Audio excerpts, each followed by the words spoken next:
There is a moment in every high-stakes mission when the variables converge, when the intelligence picture sharpens, the enemy's vulnerabilities align with your capabilities, and the decision to act becomes not just possible, but necessary. That moment in the strategic arc of this war is now. And what Ukraine is doing with it, and what Russia is doing in response, will define not just the outcome of this conflict, but the shape of warfare for the next generation. Stay with me, because we are about to go deeper into territory that most analysts are only beginning to map. Let's talk about air defense, because one of the most important questions being asked right now by military planners in every NATO capital, and certainly in Moscow, is this: where are Russia's air defenses, and why aren't they stopping these strikes? It is the right question, and the answer reveals something profound about the nature of attritional warfare in the drone age. Russia's air defense network is not broken.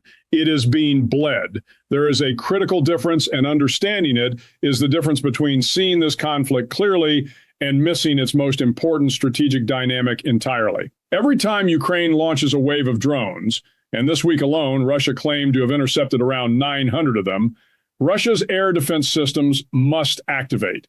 Radars switch on, missiles are expended, crews are tasked. And here is the inescapable mathematics of that process. Every radar that switches on broadcasts its location. Every missile fired is a finite resource that cannot be infinitely replaced. Every crew that operates through the night is a human being subject to fatigue, error, and the cumulative weight of sustained combat operations. Ukraine is not trying to punch through Russia's air defense in a single overwhelming blow. It is conducting a sustained, methodical campaign of exhaustion, launching enough drones, frequently enough, across enough geographic area that the Russian defense network is perpetually stretched, perpetually consuming, and perpetually revealing itself. And each revelation becomes a coordinate for the next strike. This is warfare as resource management.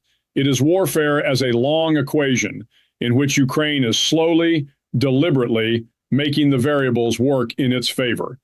And the consequences are becoming visible in ways that would have seemed unimaginable even a year ago. Russia is facing looming shortages of its Pantsir short-range air defense systems, the very systems designed to handle the kind of low-flying drone threats that Ukraine specializes in deploying. The front line demands them. The interior of Russia demands them. The parade in Moscow demands them. And there are not enough to go around. When a military power of Russia's scale begins making triage decisions about where to deploy its air defense assets, it has crossed a threshold that its doctrine was never designed to accommodate. And the forces that drove it to that threshold are not going to relent. But if you think the air defense equation is the most consequential development unfolding right now, you are not yet seeing the full strategic picture. Because above and beyond the tactical exchange of drones and missiles, there is a geopolitical current running through this conflict that carries implications far beyond the borders of Ukraine and Russia. Consider what The Economist reported this week, that Russia was planning to supply Iran with thousands of unjammable drones and train Iranian forces in their use, potentially for deployment against targets in the Persian Gulf, including American military assets. Sit with that for a moment, because what it reveals is not just a military transaction. It reveals the architecture of a shadow coalition that is actively working to extend the reach and consequences of this conflict far beyond the Ukrainian theater. Russia, bleeding resources in Ukraine, is simultaneously positioning itself as an arms enabler for Iran, a nation that has been in direct confrontation with both the United States and Israel. The message embedded in that transaction is not subtle. It says, if you support Ukraine, we will find ways to impose costs on you elsewhere. It says, this war has no clean borders. It says, the world you thought you understood before February 2022 is gone, and the one replacing it plays by different rules. This is the kind of strategic signaling that demands clear eyes and honest assessment. Not wishful thinking, not diplomatic euphemism. And here is what honest assessment tells us. The United States cannot afford to treat the Russia-Iran relationship as a peripheral concern. Not when American forces are operating in the Gulf. Not when Russian drones, Russian doctrine, and Russian training are potentially flowing into the hands of forces that have explicitly targeted American personnel and assets. The interconnection is real, the stakes are global, and the decisions made in the coming weeks about ceasefires, about support packages, about diplomatic posture will echo through security environments that extend far beyond the Donbass. Now, let me bring you to something that happened at the edges of this conflict, something that didn't make many front pages, but that every NATO military planner is tracking with acute attention. This week, drones entered Latvian airspace. Latvia, a NATO member state, a country covered by Article 5 of the NATO Charter, which holds that an attack on one member is an attack on all. Latvian authorities assessed that these were likely Ukrainian drones, possibly jammed or spoofed off course after crossing into Russian territory and then drifting across the border. Latvia summoned Russian officials to protest. They reaffirmed Ukraine's right to self-defense. And then the incident was absorbed into the daily news cycle and largely forgotten. Do not let it be forgotten, because the significance of that event is not in whether it was accidental or intentional. The significance is in what it demonstrates about the volatility of the environment we are operating in. We have already seen Russian drones cross into Polish airspace. We have seen incidents further south. The front lines of this conflict are not clean. The airspace over Eastern Europe is shared, contested, and increasingly chaotic. And every time a piece of hardware crosses a NATO border, regardless of whose hardware it is, the escalation calculus changes. The margin for error narrows. The speed at which a miscalculation could trigger something far larger than a drone incident compresses. This is not alarmism. This is the honest acknowledgement of what happens when modern warfare is conducted at long range, at high volume, with systems that are not always fully controllable once airborne. The leaders in Brussels, in Warsaw, in Riga, in Washington, they're watching this margin shrink, and so should you. There is one more dimension of this week's developments that I want to bring you to, because it carries with it a fragile, tentative thread of something that in other circumstances you might call hope, though in this context it demands the most careful, skeptical scrutiny. In Miami, for the first time since this war began in its current form, Ukrainian and Russian negotiators sat across from each other for face-to-face peace talks. Ukraine's chief negotiator is Rustam Umerov, a man who has navigated some of the most difficult diplomatic terrain of this conflict. The fact that these talks are happening at all is notable. The fact that they are happening in Miami, on American soil, under American facilitation, reflects the continued involvement of the Trump administration in trying to broker some form of resolution. It also reflects the complicated reality that the American administration has been significantly distracted by events in Iran, a war that the United States became involved in and which has consumed diplomatic bandwidth that was supposed to be directed at Ukraine. Remember the promise? President Trump said he would solve this war in 24 hours. That was not a strategy. That was a slogan. And the distance between that slogan and the reality of what it takes to end the conflict of this complexity and this brutality is a distance measured not in hours, but in years, in lives, in the painstaking reconstruction of trust between parties that have none. I say that not to score political points. I say it because the expectation gap matters. When political leaders promise outcomes they cannot deliver, and when those promises shape public perception and policy posture, the gap between promise and reality becomes a strategic vulnerability. Adversaries exploit it. Allies grow uncertain. And the people doing the actual fighting on both sides continue to pay the price in blood, while diplomats find conference rooms in warm American cities. But here is what I know about negotiations in conflict, and I have been in rooms where the stakes were as high as they get. The fact that talks are happening does not mean peace is coming. It means the door is cracked, and a cracked door can be kicked open or slammed shut. depending on what each side brings to the threshold. Russia's behavior this week, the continued strikes, the civilian casualties, the theatrical ceasefire proposals that it immediately violated in practice, does not suggest a party that is approaching Miami with genuine intent to find resolution. It suggests a party that is using the optics of diplomacy to manage international pressure while continuing to pursue military objectives on the ground. That assessment may be wrong. I hope it is wrong.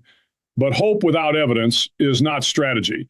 And in my experience, you plan for what the enemy shows you, not for what you wish they were. So where does all of this leave us?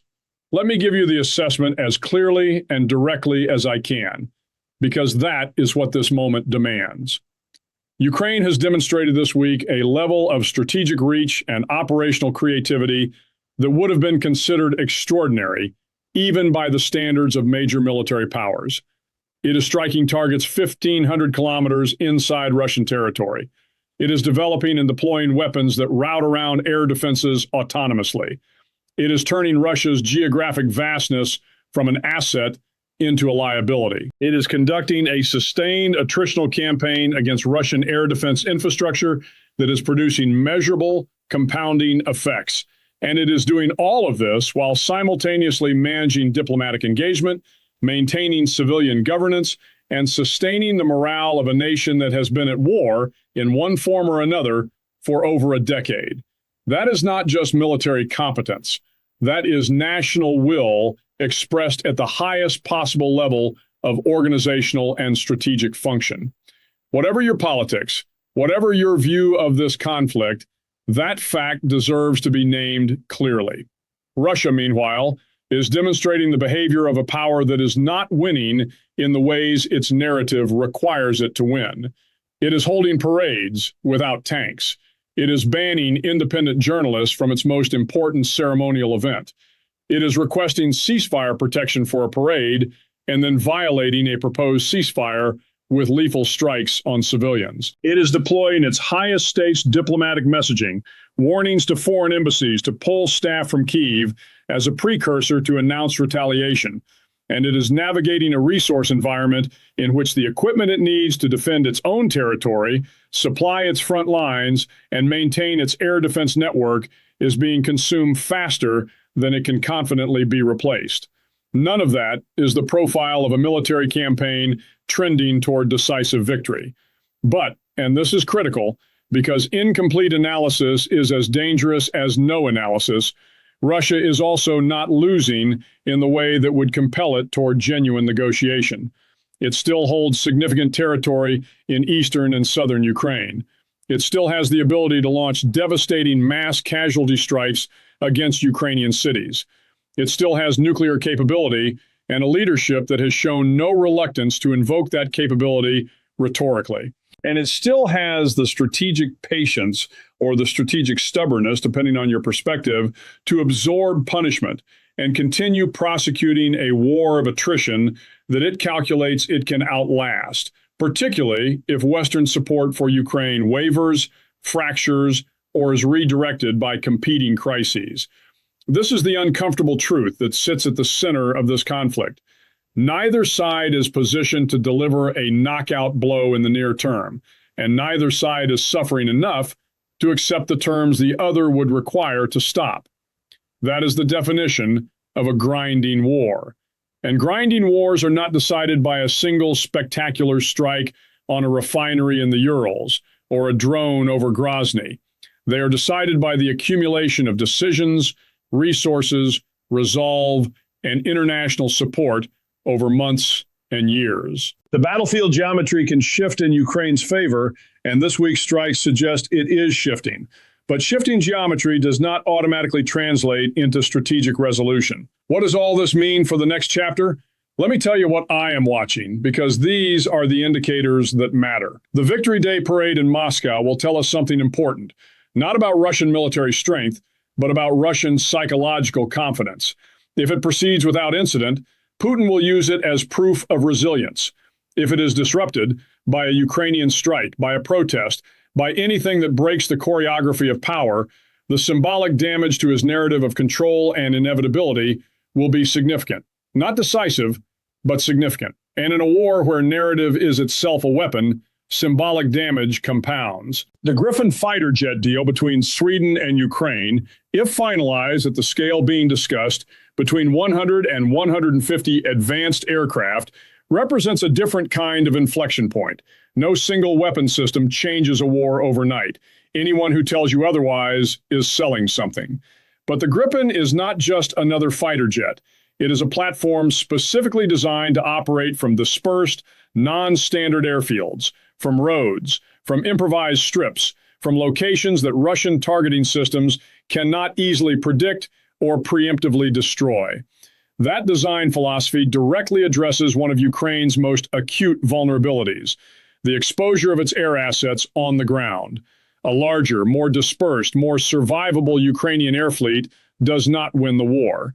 But it changes the cost-benefit calculation for Russian planners in ways that accumulate over time, that contribute to the incremental advantages Ukraine is systematically pursuing across every domain of this conflict. And the talks in Miami, I will watch those not for the statements that emerge from them, but for what happens on the battlefield in the days immediately following. In my experience, the truest indicator of a party's negotiating intent is not what its diplomats say in a conference room. It is what its military does in the hours and days around those conversations. Actions are the only honest language in war. Everything else is theater. I want to close with something that goes beyond the strategic analysis. Because if this briefing has value, it is not just in the tactical and operational details. It is in what those details reveal about the human dimension of conflict, about what it costs, and what it requires, and what it ultimately demands of everyone touched by it. 26 Ukrainian civilians were killed on May 6th. Not combatants, not military assets. People in homes, in streets, in the ordinary geography of their daily lives. 12 of them in Zaporizhia. The names we may never know. The children who may have lost parents. The parents who may have lost children. That is the arithmetic of this war that no strategic analysis should be allowed to make abstract. Every drone strike on a Russian refinery, every disruption of Russia's Victory Day parade, every inch of strategic advantage gained carries a moral weight that comes from the reality of what Russia's conduct has forced Ukraine to defend. Not just territory, but the lives of people who simply want to live without the sound of incoming missiles. Leadership, real leadership, requires you to hold both things simultaneously. The cold strategic calculus and the full human weight of what that calculus is ultimately about. In the SEAL teams, we trained relentlessly for the mission, but the best operators I ever served with never lost sight of why the mission mattered. Not in the abstract, not as a geopolitical concept, but as a concrete human reality. The people on the other side of the objective, the lives that depended on whether we executed with precision, with discipline, with moral clarity. That is the standard, that is the burden, and it belongs not just to the soldiers and the commanders and the drone operators. It belongs to every citizen of every democracy that is paying attention to what is happening in Ukraine right now, because here is the final truth of this mission briefing, the one that everything else has been building toward. The outcome of this war will be shaped not just by the weapons Ukraine receives, not just by the range of its drones or the skill of its pilots or the creativity of its planners.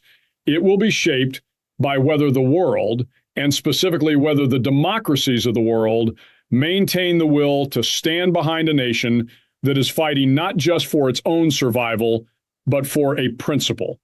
The principle that borders are not negotiated at gunpoint. That sovereignty is not contingent on a larger neighbor's tolerance. That a people who choose their own future cannot be bombed into surrendering it.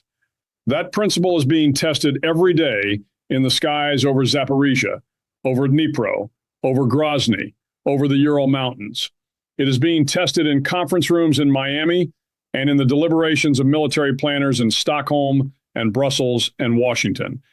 And it will be tested again tomorrow when the sun rises over Red Square and the world watches to see what a Victory Day parade looks like when the nation holding it is afraid of what the sky might bring.